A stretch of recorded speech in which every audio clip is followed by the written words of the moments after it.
Pomp, have you read every one of those books behind you? See me, I don't have any books behind me, so it's a sign of a vacuous mind. Every one of those books you've read? Every single one of them. And I figured that you read all the same books. You just got them on Kindle. You're smarter than me. You don't have all the physical trash that I got behind my head. Well, no, it makes you look smart. Look at this, Pomp. This is, I'm at the Baccarat Hotel. We're doing the show live, so I'm in the city today. And they gave me a pen from the Thomas Jefferson era. Of course, $1 US in the Thomas Jefferson era has maybe $2,000 of 2023 purchasing power. And so I think that's a big topic that we should talk about on today's show. Yeah, like George Washington, like you're just going to stroke out a couple of important documents there. All right, this is Speak Up with Anthony Scaramucci.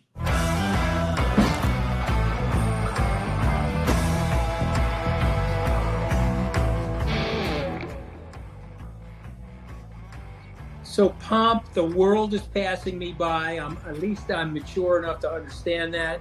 I'm aging out as an elder statesman in the world of investments.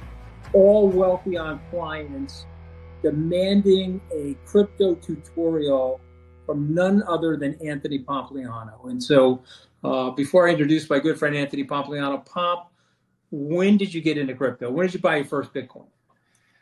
I don't remember the first Bitcoin. I started mining Ethereum in 2016.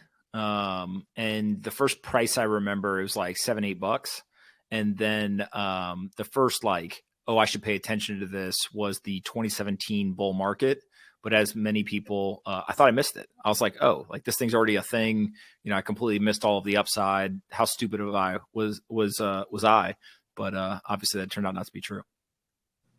So Anthony Pompliano, Italian-American, grew up in North Carolina, went to a school that is very famous because another very famous and very wealthy Italian-American went there, Kenneth Langone, Bucknell University, a small school out in Pennsylvania, Lewisburg, Pennsylvania. What did you do after Bucknell, Ant? I was in the military while in school. Did a deployment to Iraq during my junior year of college. I got pulled out of school to do it. And then when I came back, I started my first business. And really, it was me running from getting a job. I was like, well, this sounds way better. And so I ended up building 2 software businesses. They were, small, profitable things. Ended up selling each one of them.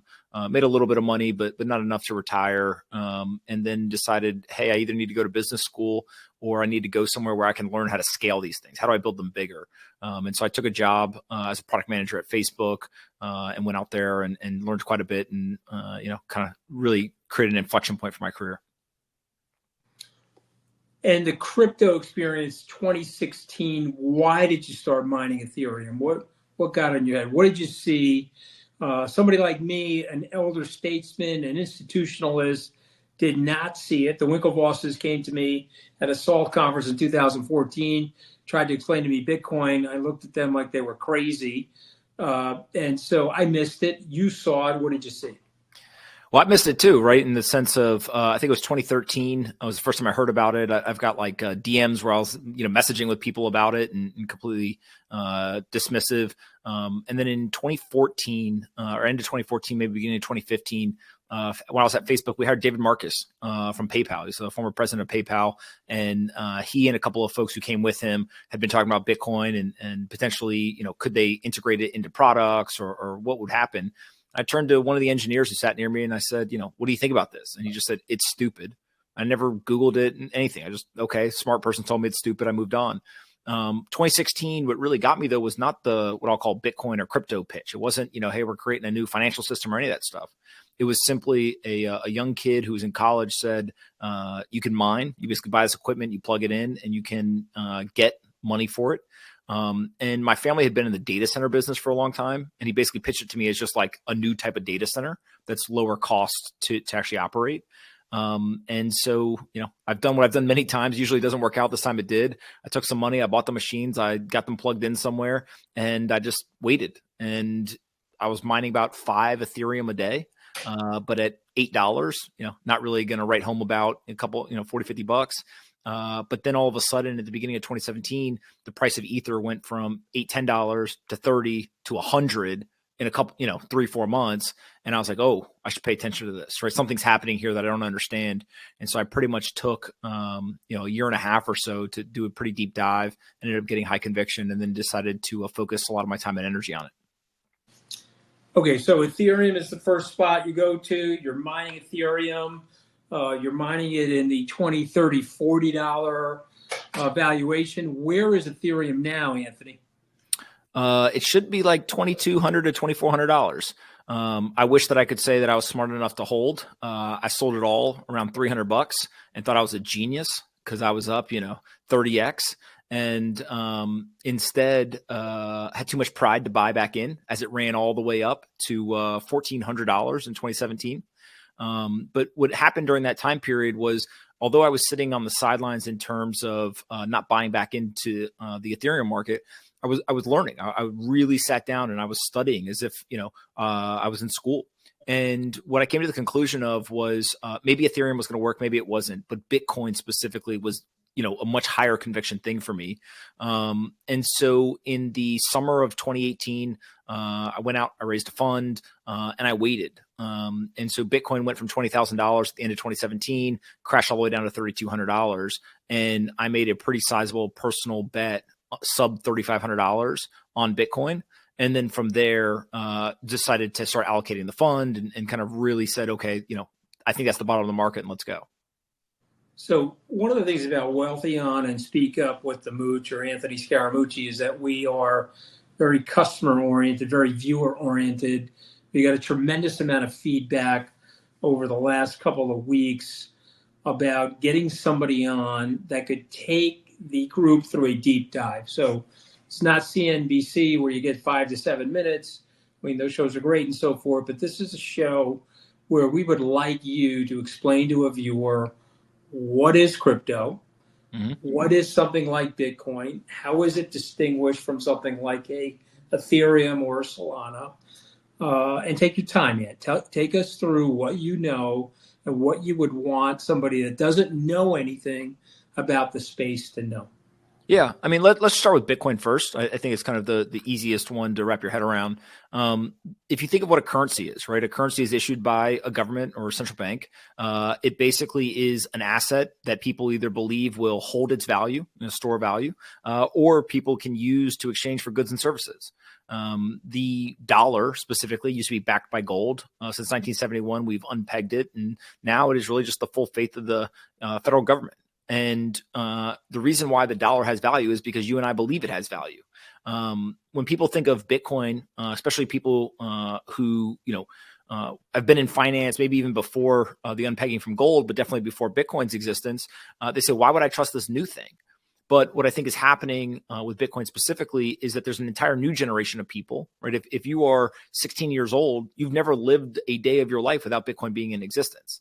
And so for this new generation, they believe, right? They see that there's value in it. Now, what exactly is it is important. You can think of a automated central bank is the way that I describe it. And so what that means is there is a organization, but rather than it be made of people who go into a conference room and make decisions based on the monetary policy was determined by one person. They wrote it into software, and that software is not going to change. And so what's happening here is the monetary policy in the United States, a dollar, unlimited supply, and we constantly change. Are we printing more? Are we taking more out of circulation? Are we changing interest rates? All this kind of manipulation of the currency. With Bitcoin, there's only ever going to be 21 million. And right now, 900 Bitcoin a day come into circulation. And so when you see that, what happens is that one of the reasons why people are putting more value or ascribing trust to this is because there's certainty. If I asked you, what are interest rates going to be tomorrow? You don't know. If I ask you how much money was printed today, you don't know. But if I say to you how much Bitcoin was printed, you know exactly because you can go and you can verify it online.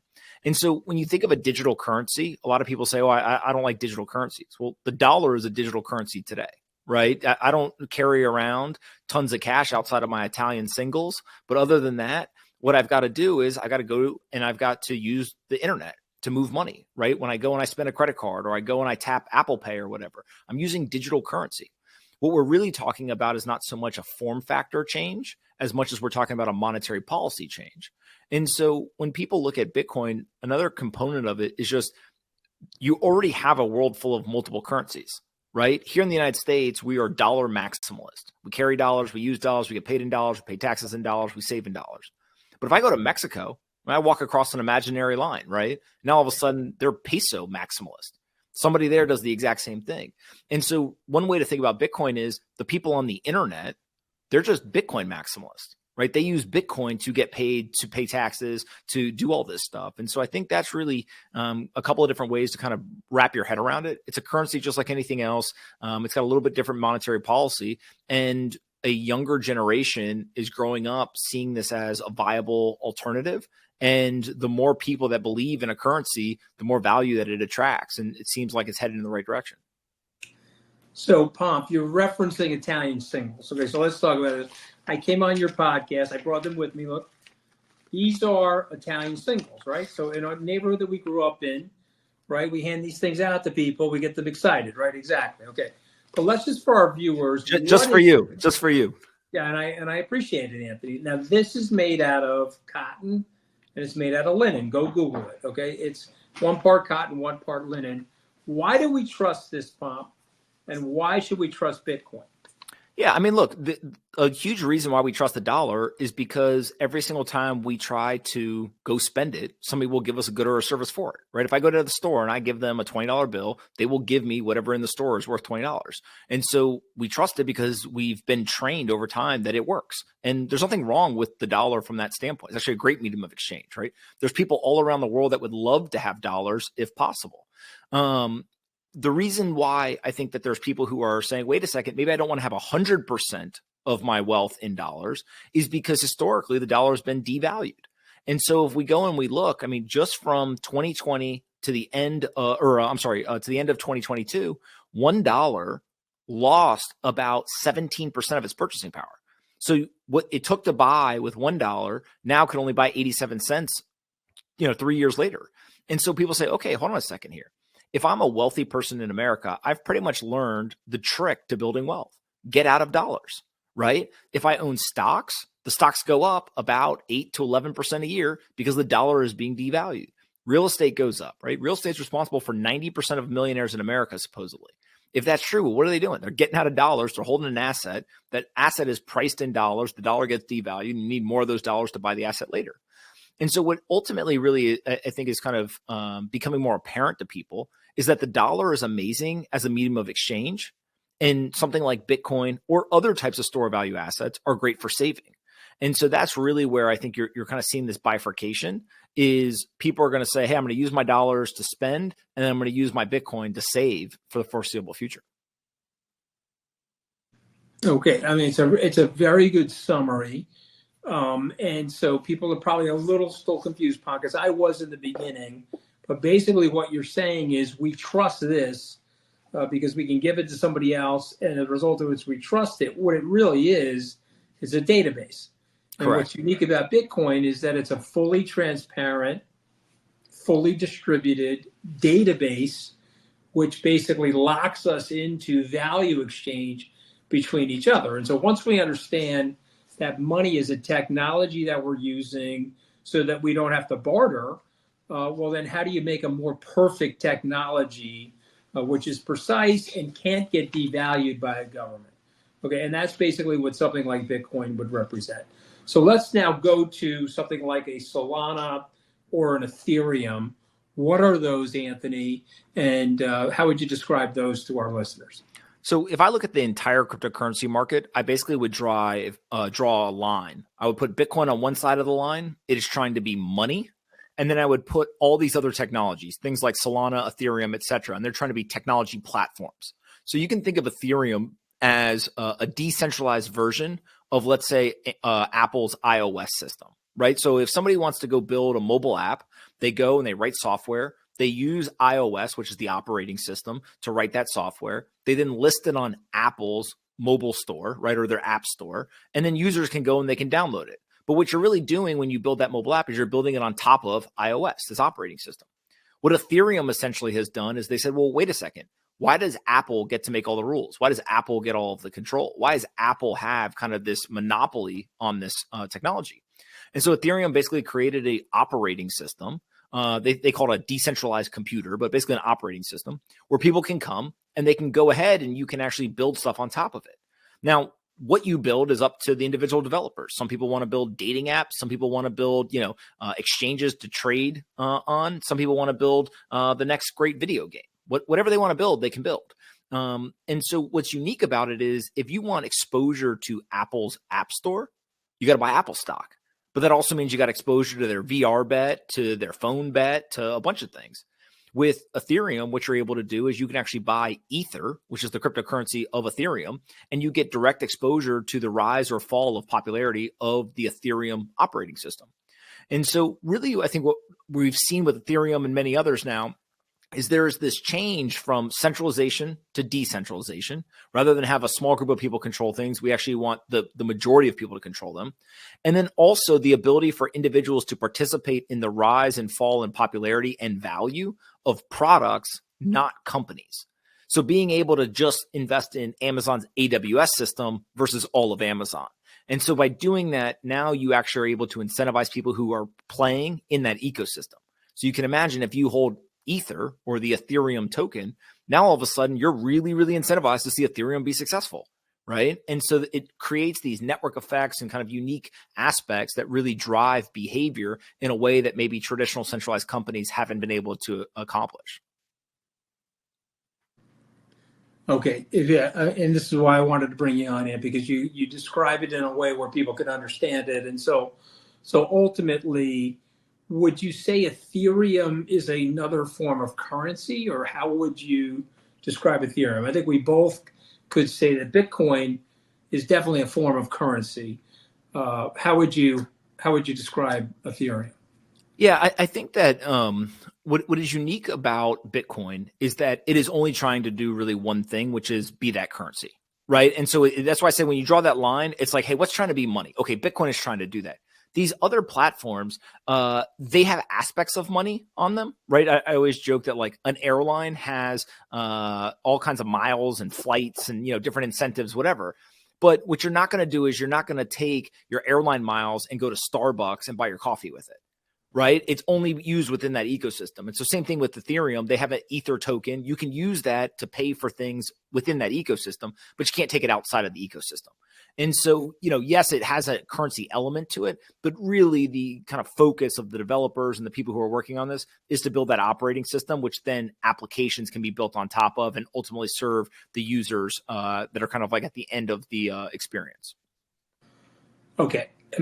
So let's go over a couple of these. So what's the difference between an Ethereum and say something like Solana? Well, Solana's going to work and Ethereum's not. No, I'm kidding. You're bullish on Solana, right? I'm kidding with that comment. Yeah, no, I definitely am. Well, that'll be the headline from the show, which is what I love about it. No, look, Solana basically had the benefit, right? Ethereum looked at Bitcoin. There's a gentleman, Vitalik Buterin, who he actually was working on Bitcoin. He was writing for Bitcoin Magazine. He was very into Bitcoin. I think he still is into Bitcoin if you were to ask him. But he realized, hey, this blockchain technology, I can manipulate or change it in some way, evolve it so that I can do something else with it. And that was the birth of Ethereum. Solana basically had the benefit of looking at Bitcoin, looking at Ethereum. They said, hey, we can make some changes and we can really go after. What they were looking for is high throughput, lots and lots and lots of transactions, and to do it very inexpensively. And the idea was the more inexpensive the transactions, the more people will want to use it, right? The more use cases that come. And so they've done a fantastic job doing it. The reason why I say I'm bullish on Solana is not because I'm some smart person who's figured out something no one else has. I just look where the developers go. Right. When I first started investing, and I remember when I wrote my very first angel investment check, I asked somebody who was a very well-known angel investor, what's the secret? How do you find great companies? And he said to me, never think you're smart, always just follow the developers. And it has, over and over and over again, always been right. And I think Solana, in terms of that developer activity, shows that people are building there and there's a lot of value that's going to accrue. So are they building there and Ethereum, or have some of those developers moved from Ethereum to Solana? Both. I think some people are saying, hey, look, I was building on Ethereum before. for whatever reason, I don't want to do that anymore. Could be technical, could just be, hey, I want more intellectual stimulation and a new challenge, and they go to Solana. Some people have been building on Ethereum or other blockchains, and they realize users are flowing to Solana. And so they say, let me go build where kind of the users are. Let me go fish in the biggest pond. But some people are saying, look, I'm building on multiple blockchains, right? There's many, many projects or applications that are very popular right now that are on all kinds of blockchains, right? If you look at stablecoins are basically a digital token that's backed by $1. So when you buy it, it's $1, similar to if you go to your bank account, you got $1 sitting in there for every digit that's sitting in your bank account. Well, these stablecoins are actually popular on blockchains that people wouldn't expect.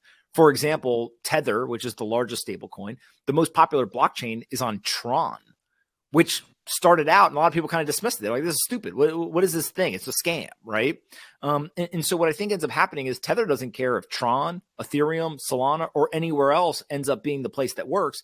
They want to be everywhere for everybody. And so their application will be across these different platforms. Right. And just for our viewers and listeners, what Anthony's referring to, Tether is actually a stable coin on the internet.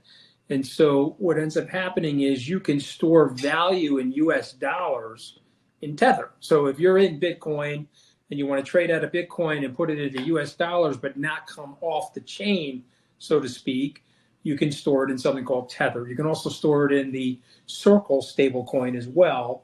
And so there are Ethereum-based stablecoins and Solana-based stablecoins. And I think what Anthony's pointing out is Tether is sort of like a Swiss Army knife for all of these different technologies, all these different tokens. When you want to swap out of the token into US dollar, you can do it in the form of Tether. Is that fair to describe it that way, Anthony?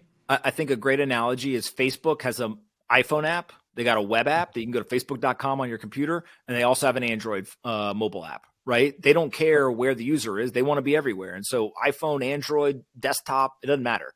Same thing with Tether's doing. They don't care what blockchain you're on, right? They're going to be everywhere.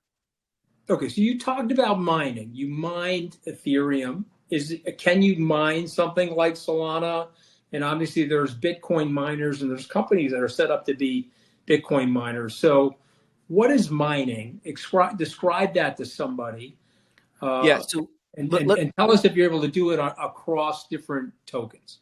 So let's talk about Bitcoin mining first. I think that, it's kind of always the place to start. The way that the Bitcoin blockchain works, when it's decentralized, the only way that it really can work is if a lot of people are participating, right? And so rather than have that centralized hierarchy and decision-making, now you have decision-making all around the world. The way that I describe the Bitcoin blockchain is actually like a game of Monopoly. So if me, Anthony, and two other people sat down to play Monopoly, we would set up the board, we'd put our money out in front of us, and we would start to play. Now, the way the blockchain works is imagine as I rolled first, I had a legal pad sitting next to me. Don't play with Deirdre Scaramucci, by the way, because she will beat your brains in, okay? I think I lost 10 straight in a row to her. She can't win. I grew up in a family of 5 boys. We've never finished a game. Somebody flips the board. I keep going. I'm sorry about throwing her in there, but so if destroyed me. If you have the legal pad, let's say we start at 10 o'clock, right? And so 10 a.m. and I say, okay, Anthony Scaramucci pays Anthony Pompliano $200, 10 a.m. Then all of a sudden somebody else owes you $100. And I write somebody else owes Anthony Scaramucci $100, right? And I keep doing that. And for 10 minutes, I write down every single transaction that's occurred on that legal pad. After 10 minutes, I say, okay, pause. I rip off the sheet of paper and I put it to the side. We keep playing. I write down every transaction again on the second piece. And we keep doing this, right? Every 10 minutes, each piece of paper represents 10 minutes. Then all of a sudden you say, hey, you see that guy sitting over there? I think he's got my $200. And he says, do you know, Anthony, I paid you the $200. We go back into the stack of papers and we see 1047, right? This guy paid you $200. Okay, we're good. Let's keep playing, right? That ledger, that record of what's actually happened is what the blockchain does. So every 10 minutes, what the blockchain is doing is it's looking at all the transactions that happened in the last 10 minutes. All of these miners are basically looking at it along with node operators saying, yep, everything looks good. No one's cheating. No one's, doing anything illegal. And then what it does is it basically freezes it. It rips the paper off that legal pad. It says, okay, we're not going to touch this anymore. It's immutable now. And it's going to be chained to the last connection. And so when you think about it, each piece of paper is a block of transactions. The blockchain is a chain of blocks of transactions. And so what miners are really doing there are miners are making sure that the rules are enforced, making sure no one's cheating, right? Now, why would they do this? Because it costs money. You got to buy equipment, you got to spend money on energy, you got to go and run the facility, etc. It looks just like a data center. They're doing it because they're getting paid to do it.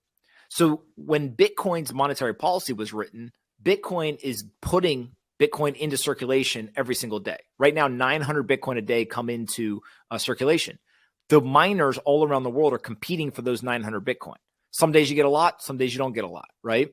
But what the miners are really doing is they're running a business. And so if you think of a data center business, there's an entrepreneur who's gone and bought computing power, rented power, got computer hardware, and they have a sales team and they go out and they pitch for business. Here, what the miners are doing is they're buying the hardware, they're renting the power and the facility, but they don't have to go pitch for business. They don't have a sales team. They simply just turn their machines and point it at this algorithm. They run the algorithm and they're paid for doing so. And so it's a very, very profitable business if you run it correctly. And so there's a constant incentive for more and more people to join as miners.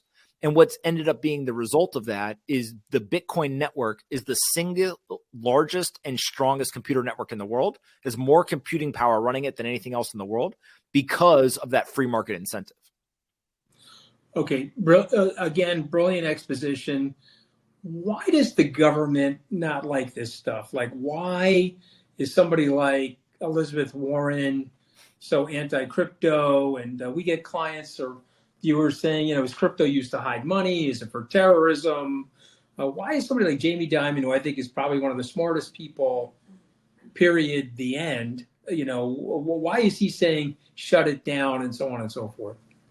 Well, first on the commentary in terms of like, what are some of the issues, right? Terrorism, criminals, etc. Criminals use toothbrushes. Criminals use cars, right? They fly on airplanes and they wear clothes. No one is saying that, hey, we shouldn't let them wear clothes or use cars or use toothbrushes. And so what really is kind of the crux here is it's kind of like the boogeyman, right? Is like, oh, they use this thing. When you actually go and you look at the details, there's a former director of the CIA who did a big study, and what he found was less than 0.4%, so less than 0.5% of all transactions on the Bitcoin network are for nefarious or criminal use cases.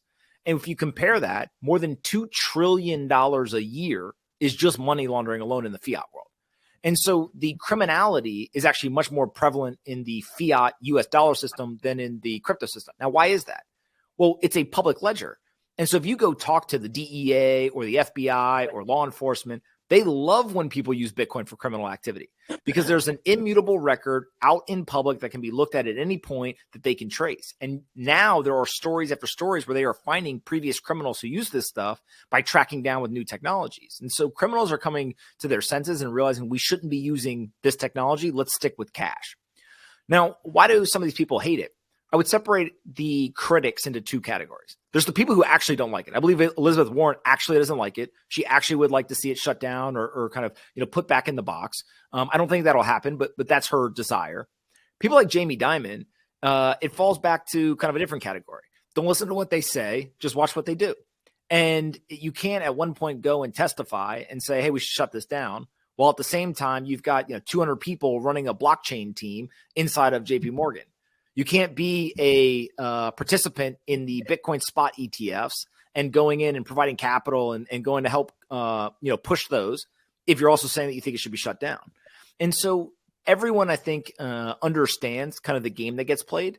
A lot of times when folks go in front of politicians and regulators, et cetera, executives will share either a personal opinion or share a certain view of the world, but they also have a fiduciary duty to their shareholders. And so you can think that it's the worst thing in the world, but if this is the technology that may disrupt your bank, you probably need to be able to say to shareholders, hey, I was doing my best to stay ahead of this thing, and we were also simultaneously working on it. And so I think that second category, there's a lot of talking, a lot of critiques, but really their actions speak much, much louder than the words. Okay, so very, very helpful. I want to keep going. You have something called a halving. Okay, is that only for Bitcoin or is that for everything? Bitcoin is the only major cryptocurrency that has this. Again, when we talked about the monetary policy, there's 21 million Bitcoin that will ever exist. About 19 million of them or so are already out in circulation. The way they got into circulation is every 10 minutes, 50 Bitcoin were distributed for the first 4 years. After 4 years, that number was cut in half from 50 to 25. That is the halving, right? Every 4 years, the incoming daily supply is cut in half. So it went from 50 to 25 to 12.5 to 6.25, and now is going to get cut in half again coming up here in April or so. And so that halving point, I always say, is important because it's basically a supply shock, right? Imagine if gold miners, all of a sudden tomorrow, everyone decided they're only going to dig up 50% of the gold they were digging up, last year. It'd be a big deal. If demand for gold stayed the same, the price of gold would have to rise because there's less gold coming into the market. That's what happens every 4 years with Bitcoin. And what we've historically seen is that the price of Bitcoin rises very aggressively about 12 to 18 months after that halving period. Okay, so that is a program design which decreases the supply of Bitcoin, which theoretically would then potentially increase the value of Bitcoin. Is that fair to say? Because every time that's happened, Anthony, we've seen appreciation in Bitcoin. Yeah, I mean, it's just supply and demand, right? I don't got a big brain. I didn't pay attention a lot in school, but I do remember economics 101. And what they taught us was if supply goes down and demand goes up, then the price has to move to be able to clear everyone. And so that's ultimately what happens here is the supply is going down of Bitcoin. There's also other supply dynamics like lost Bitcoin, et cetera. And demand seems to be rising. If you go back 10 years ago, it was basically crazy people on the internet. Now we're talking about Larry Fink going on national television talking about how great Bitcoin is. And so as global demand rises and supply decreases, the price should still have to keep going up to accommodate everyone. Okay, so you mentioned Larry Fink. I met with Larry Fink in Abu Dhabi a few years ago. He was negative on Bitcoin. Obviously, Jamie's negative on Bitcoin. I was negative on Bitcoin. You were told by a very smart engineer to be negative on Bitcoin. Most people start the journey as not understanding Bitcoin and being negative on Bitcoin. Explain your eureka moment, if you don't mind. And then I'll try to explain mine quickly, and then we'll go to some questions from our outside audience. So the easiest way I know how to describe it is just I now have just started calling it the trait of our generation, which is what is the one thing that you are the most certain of in finance? And for me, it is that they are going to continue to debase the currency, period, right? National debt, a bunch of issues, but they're going to have to continue to debase the currency. If they continue to do that, things that are priced in dollars are likely to be much more valuable in the future. We talked about real estate, stocks to a degree, Bitcoin, et cetera. And Bitcoin, to me, what the aha moment was, is that it was a currency that could not be manipulated. No one controlled it. No one could create more of it. And so what I liked about it was frankly 180-degree different than all of the fiat currencies in the world. And what I saw was that it was very similar to gold. It had sound money principles. Outside the system, no one could create more of it. But what I've known from being a technology investor is that the digital version of an asset is always at least 10 times bigger than the analog version. So if you go back throughout history and you look at tons of things that have been digitized over time, they end up being worth 10 times more. You can imagine something as simple as email versus physical letters, right? How much bigger is it when you do that? Think of TV stations versus all of the internet on YouTube, right? The digital version ends up being worth much, much more. And so if Bitcoin just simply is digital gold, and when I first came across it, it was worth not a lot.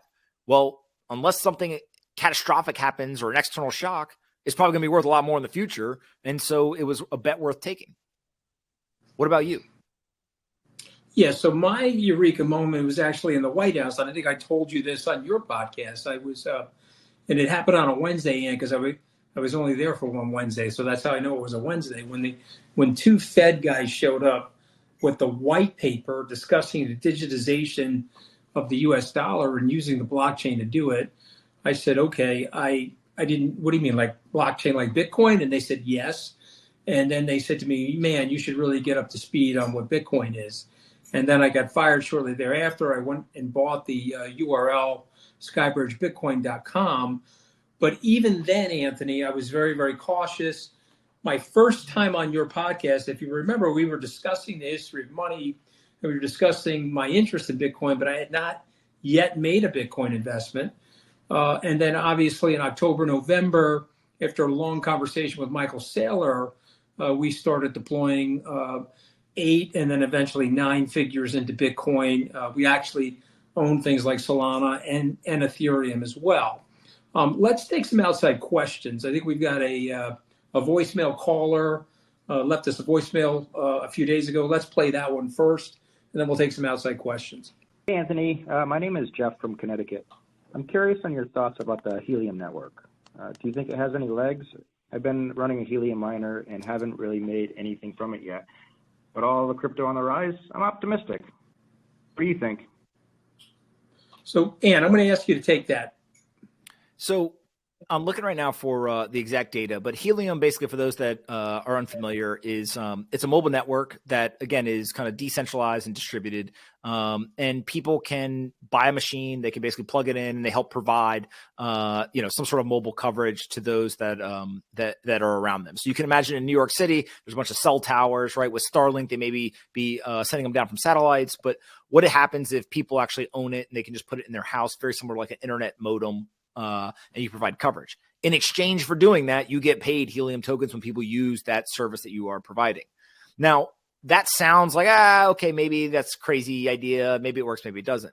Here's the interesting thing, is that the Helium network is now actually traveling much more than the T-Mobile network. Or I'm sorry, the Helium network is closing in on the T-Mobile network in terms of the amount of gigabytes that's actually traveling on this network. So it's becoming much, much more popular. Now, if users actually end up adopting this and they actually are able to withstand withstand any sort of drop in that popularity, then people end up owning that cellular network versus a centralized company. And so if that was to occur, of course, the token and the network would become much more valuable. The reason why I think people are cautiously optimistic, hesitant, whatever word you want to use, is because there has been a number of these examples where if you're paying people, they show up. Right? They're not missionaries in terms of people who, want to go build Facebook or Amazon. They're mercenaries. They're like, hey, you show me, I buy this machine, I plug it in, I get paid some money. Okay, cool. I'm going to do that until there's enough people doing it where the return's gone down, and then I just move on to the next thing. And so you got to be careful. But right now, Helium is probably one of the best examples of what is possible with these decentralized networks. Okay, it's great. It's a great answer. I'll just add that we own both the equity in Helium, and we own the Helium tokens for those reasons. There was a great New York Times article, perhaps we can put that link on our website, about how Helium is one of these tokens that actually has great use cases in the world and is being used all over the place. And so we like it. It's also a Solana-based token, right, Ann? I mean, they're trafficking on the Solana network, which is a fast, low-cost network, which is another reason why we like it. Before I go to let's take this email, but before I get to the email, Ann, what keeps you up at night? What do you worry about? And then we'll go to the email. In life or in Bitcoin and crypto? Why don't you give me both? Oh, in life, it's just making sure I'm happy, right? As long as I'm happy, I'm good. But if not, then there's probably be some issues. And then when it comes to the financial world, it's just kind of there's this thing, or if my daughter gets upset, that could always be bad. Right. See, that was like right on cue. So yeah, that's perfect. Perfect. Every parent listening knows you're as happy as your least happy child. The facts. See, every 100%. Parent knows that, right? 100%. Okay, so on the investment side, I'm a big Andy Grove, only the paranoid survive believer. Amen. Right. And if you think about that, I've got another friend, Mateo, who runs a company called 8 Sleep, and he's got this saying. He always says, "Shit is coming," right? Just keep in mind, no matter how good or bad it goes, like shit's coming. And so I think that it's less about like there's a specific thing. It's more of just what are the risks that we currently face and how do we kill those risks, right? If you think of most entrepreneurs, the non-entrepreneurs would say, oh, they're risky, they're risk takers. They take a lot of risk. But actually, when you talk to great entrepreneurs, they're risk killers. Right? They don't want risk. They want to get rid of that risk. And so I think it's just trying to constantly stay ahead of what are the things that could potentially hurt us or take us down, and make sure that we reduce or mitigate as much as possible. Well, that's a great answer. I mean, I sleep very soundly at night because I am a little stunat, which is a Italian expression for, I guess I'm just either stupid or I'm just too tired, one or the other. Let's go to the email questions. Can you explain the Bitcoin's ETF and what in-kind and cash settled mean? Does it really matter? Why are we being forced to do one over the other? And this is from Mike from Arizona. And Mike, thanks for tuning in to speak up. Yeah, I mean, the Bitcoin ETF basically is just another way to get exposure to Bitcoin. You know, what it is not is that you're not buying Bitcoin, you're just buying exposure to Bitcoin. But there's a lot of people who can't buy Bitcoin. If you're a large institution, if you're not comfortable buying Bitcoin and holding it, but you want exposure to the price, then the ETF's a great solution. The difference between in-kind and cash settled, we could spend hours on the nuance. Basically, what I explain to people is if you're buying the ETF, you don't care. Right. The only people who care are the people who actually manage the ETFs, and the cash settled could be a little bit more difficult for people like Grayscale who already have a lot of Bitcoin. The in-kind could be kind of a new twist for people who are starting a brand new ETF, but ultimately the end user doesn't really care in either direction. Right. And I think that why the government is doing this, in my opinion, and Anthony, you chime in, Michael, they want a cash-to-cash transaction. They're afraid of people that have Bitcoin that may be outside of the AML KYC protocols that can swap their Bitcoin into the Bitcoin ETF. And so I think we'll eventually get that, but at least not right now. Let's go to one more email, and then we'll let you go, my friend. I'm a senior. I don't wish to involve myself with multiple altcoins and wallets. I have some Bitcoin on a Trezor, but should I be adding ETH? I miss buying Solana in time, Sandra from Canada. So I'm going to start by saying I don't think you've missed buying Solana. And if you're listening to this show, Anthony said something about pride, and Anthony said something about having too much pride or being too much emotion baked in when he sold his ETH and then watched it go up, but now it's at 2,400. He sold it at 300, could have bought it back at 500 and made a fortune. But I don't think you missed Solana. I think it's a very, very good opportunity for Solana. But Anthony, answer that question for Sandra from Canada.